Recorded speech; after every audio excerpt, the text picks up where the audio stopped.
朝鲜在近日连续多次导弹试射后，发表了一份措辞严厉的警告，锋芒直指美国霸权。来看详细情况。Hello， 各位老铁，大家好，欢迎收看本期迷财虎，我是虎妞。向来走先军路线，优先发展建设国防力量的朝鲜，最近这2天又接二连三地传来了值得关注的消息。连续试射3枚弹道导弹的强大实力展示，可谓前所未有。首先是第1枚导弹，根据朝鲜官方后续披露的情况来看，本次首先试射的是一枚火星炮15陆基机动洲际弹道导弹。其次是夸张的试射数据。从后续美日韩等国采集到的试射数据来看，朝鲜本次试射的火星炮15洲际导弹，其极限射高已经达到了突破中段地球轨道高度的5700公里，堪称惊人，并在此情况下飞行了900公里后再入大气层坠海，是一次典型的高弹道洲际导弹试射。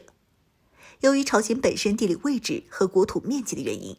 在数据采集和观测能力上较为有限，因此如果要进行可靠的洲际导弹试射数据收集，那么就有必要采用此种近射程高远拱点的试射方式。通过后续的数据解算分析可知，朝鲜本次试射的火星炮15洲际导弹，其换算得出的实际有效射程达到惊人的 1.8 万公里。这一射程已经足够无死角覆盖美国全境任何一个地点。当然，考虑到朝鲜在本次的试射中可能使用了无配重的载入飞行器，缺少实战模式下的战斗部质量，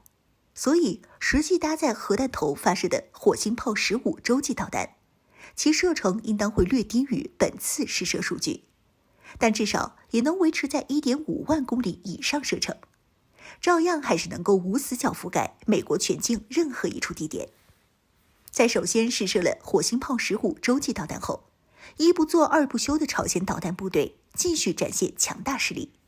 紧随其后于第2日拂晓时分发射了第2、第3枚弹道导弹，全部试射成功，无一失败。并且值得一提的是，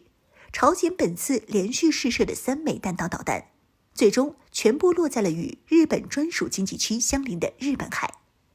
此举引得日本大受刺激，连续发声抗议朝鲜连续的导弹试射。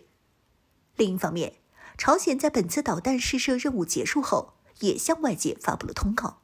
内容措辞不可谓之不严厉。首先，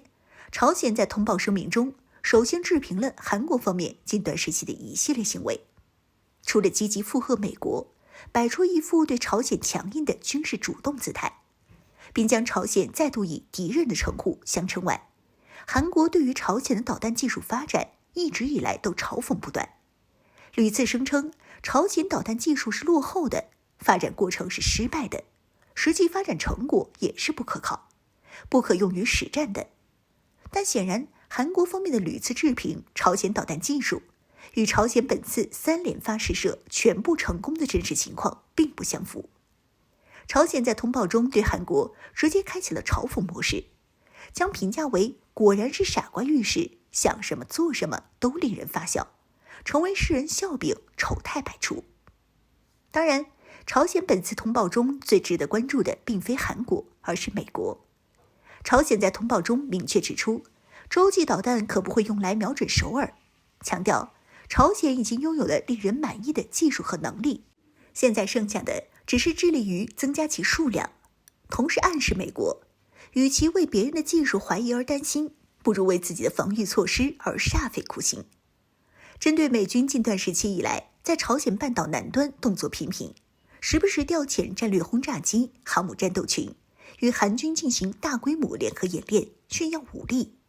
不负责任地加剧地区紧张局势的行为，朝鲜在通报中也表示，明确看到了这些情况的发生，并正在仔细研究美韩两国的所作所为对朝鲜国家安全造成的实际影响。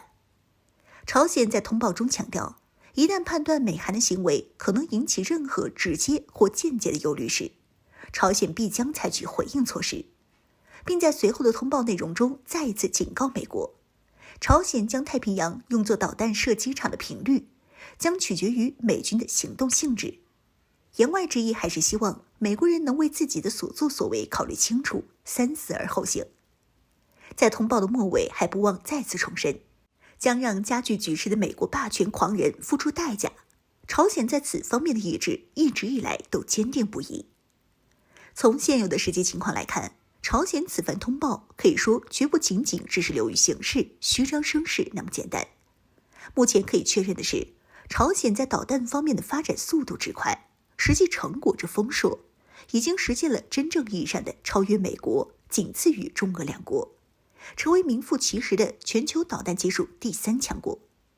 在已经可以确认到的导弹种类里，朝鲜仅在洲际弹道导弹这一领域就相继研发并同时列装了火星炮15、火星炮17，以及前不久的阅兵式上刚刚亮相的某新型陆基机动固体洲际弹道导弹。如果再算上朝鲜此前曾展出的北极星系列潜射洲际弹道导弹，朝鲜竟是现役的洲际导弹就至少有4种，完全实现了装备种类上与核大国并驾齐驱。此外，朝鲜还同时拥有乘波体与双坠体，这2种构型的现役高超音速导弹，此前已进行过多次成功试射。